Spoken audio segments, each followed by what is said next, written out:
Welcome to South Sudan Diversity. My name is Tito. So Alberta is still calling, which means that there is work for those who are looking. And that work is an ever-increasing number of industries and sectors as our province continues to diversify its economy. This is why I'm also concerned about Justin Trudeau's just transition, as he calls it, because when I hear the words just transition, it signals eliminating jobs.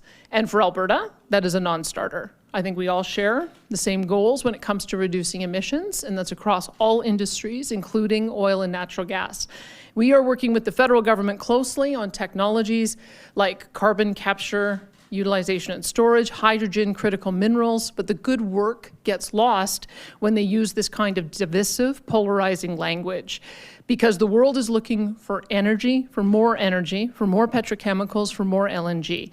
This is not an industry in decline, but it is one of the industries that is strategic to world energy security. And Alberta is one of the most responsible producers of energy in the world and has been for decades. We will continue to advocate on behalf of the hundreds of thousands of workers whose livelihoods depend on this industry. And we expect the federal government to stand up for our world-leading oil and natural gas workers instead of trying to eliminate their jobs. I think it's a big threat. And the reason for that is the language that they're using. Just transition is the language that they used when they phased out the coal industry. It is a social justice term. If they wanted to talk about sustainable jobs, that's completely different. And we'd be quite happy to talk to them about sustainable jobs in carbon tech, sustainable jobs in hydrogen, sustainable jobs in this new economy that we're developing around small modular nuclear and other types of projects. I think we're all on board with that. But to use that terminology, they're virtue signaling to an extreme base that is openly advocating to shut down oil and natural gas. Because look at what happened at a COP27. The final communique talked about ultimately shutting down the oil and natural gas industry in the same way that coal had been phased out. We have a prime minister who, when you ran in the last election, talked about that the need to phase out oil sands eventually. He looked at it as inevitability. We don't look at it that way at all. We think that the world is going to need more natural gas. We believe that with carbon capture technology, it's going to make it more and more sustainable. Hydrogen, at its base, the best way to make it is out of methane, which is natural gas.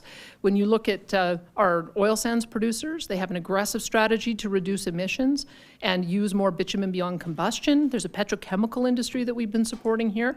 So we're just shifting the paradigm. This is not about phasing out any of these jobs. It's about growing them and expanding the opportunity for oil and natural gas workers. And that's the kind of language I would like to hear the Prime Minister use, because we I think, missed an opportunity when the German Chancellor was here saying that there wasn't a business case for LNG. The Japanese Prime Minister is coming this week begging us to do more development so that we can export LNG. And I would like for a change for the Prime Minister to say, yes, we can, and to work with us on making that happen. And this kind of targeted attack on our industry, it doesn't lend itself to cooperative federalism. That's what I'm worried about, and I do take him seriously because of the past statements that he's made on this.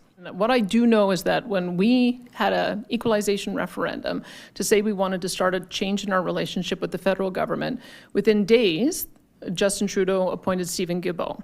Stephen Guilbeault has since denounced that he wanted to have an emissions cap on fertilizer, emissions cap on oil and natural gas, that he wants to have a mandatory carbon capture on our power grid, that he wants to have mandatory purchase of combustion engine vehicles, that we're bringing through clean fuel standards, that he wants to increase the amount of biodiversity coverage in our province. That seems to me to be provocative. They've taken over plastics. They wouldn't allow us to back out of the carbon tax. How many hits can Alberta take before we say stop it, put up a shield, and start pushing back? So I would say that everything that I have done to this point has been in response to what I have seen as a hostile federal government invading our jurisdiction. And I think Albertans expect me to stand up for Albertans. That's what I'm going to do. Thanks for watching. Please feel free to suggest any topics to be covered by South Sudan Diversity, and remember to subscribe if you like what you see.